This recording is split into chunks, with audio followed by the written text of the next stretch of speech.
Hello everyone, কেমন আছো তোমরা সবাই?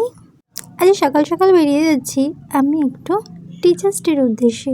তো এই জায়গায় দেখো মাকে নামিয়ে দিলাম, আর মাকে নামিয়ে দেওয়ার পরে আমি একা একাই চলে গেলাম, কারণ আজকে ছিল 5ই সেপ্টেম্বর। হ্যাঁ হ্যাঁ জানি তোমরা ভিডিওটা অনেক লেট করে দেখতে পাচ্ছ, কারণ আমি এডিট করতেই পারিনি আর পোস্ট করাও হয়নি। তো মাকে নামিয়ে দেওয়ার পরে আমি চলে যাচ্ছিলাম আমার বিউটি ক্লাসে টিচার্স ডের উদ্দেশ্যে। আর মাকে নামিয়ে দিয়েছিলাম একটাই কারণে, কারণ এই সেম দিনে ছিল আমার দিদির শ্রাদ্ধ। তাই মা ওখানে চলে গেল আর আমি চলে এসেছিলাম এখানে। হ্যাঁ হ্যাঁ আমি দিদির সাথেও যাব, এখানে কিছুক্ষণ থাকার পরে দিদির সাথে চলে যাব। তাই না, এদিকে তোমাদেরকে রাজবাড়িটা দেখিয়ে দিয়েছিলাম আর আমি চলে এসেছিলাম আমার বিউটি ক্লাসে।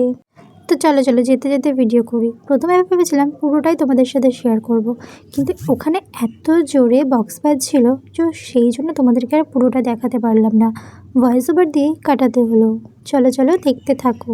আর আসার সাথে সাথে এই পুচকুটাকে দেখতে পারলাম, আর দেখি সবাই কি জোরে জোরে গান বাজিয়ে নাচে গান করছে।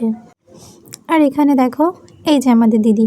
তো দিদি আমাকে জিজ্ঞেস করছিল ভালো আছিস, কারণ আমাদের অনেক কটা দিন পরে দেখা হয়েছিল আর আমাদের ক্লাসও শেষ হয়ে গেছিলো। তো সবাই বেশ খানিকক্ষণ হাসাহাসি করছিলাম। এদিকে শিপ্রা দিয়ে আমাকে এক গ্লাস কোল্ড ড্রিঙ্কস দিয়ে দিল। দেন চলো চলো কোল্ড ড্রিঙ্কস খেতে খেতে আরও তোমাদেরকে দেখাতে থাকি। আর এখানে এসে দেখি সবাই মিলে কেক কাটিং করবে, যেখানে সেখানে ডেকোরেশন করছে। এই যে এটা ছিল আমাদের টিচার্স ডের কেক। দেন সবার সাথে দিদিকে ইউজ করে দিলাম। আর তাছাড়া ফোনটা আমি এক জায়গায় সেট করে নিয়েছিলাম বলে সবাই মিলে এক জায়গায় আসতে পারলাম না।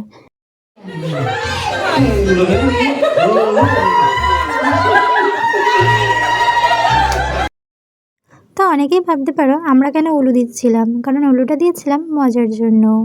দেন তারপরে দিদি এখানে গিফটসগুলো আনবক্সিং করছিল, আর দিদি ওখানে বলছিল আমার ভীষণ ভালো লেগেছে গিফটসগুলো।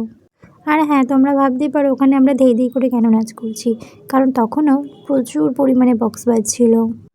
আর আমাদের এই সবাই মিলে একটু ছোট্ট খাট্ট গিফটস দিয়েছিলাম দিদিকে। তো সেখানে ছিল একটা কফি মাগ, আর একটা 2 পিস, আর একটা পার্স। তো দিদি সেগুলোই সবাইকে খুলে খুলে দেখাচ্ছিল আর বলছিল খুব ভালো লেগেছে। দেন সবাই এখানে তোমাদেরকে হাই করে দিয়েছিল দেখো। আর তোমরাও প্লিজ সাবস্ক্রাইব করে দিও, আর ফেসবুক থেকে দেখলে ফলো করে দিও। দেন সবশেষে আর বেশি কিছু করিনি, আমরা সবাই মিলে নাচ গান করে বাড়ি চলে গেছিলাম, কারণ টিচার্স ডেতে এত মেয়ে থাকবে আর একটু নাচ হবে না সেটা তো হতেই পারে না। তাই সবাই মিলে লাস্টে প্রচুর পরিমাণে নাচ করে নিয়েছি। আর তাছাড়াও আজকে আমার তাড়াতাড়ি যাওয়ার ছিল, কারণ ওই যে বললাম দিদির বাড়ি যেতে হবে, কারণ দিদির আজকে ছিল 7 মাসের শ্রাদ্ধ। দেন সবশেষে তোমরা আমাদের ডান্স থেকে ভিডিওটা শেষ করো।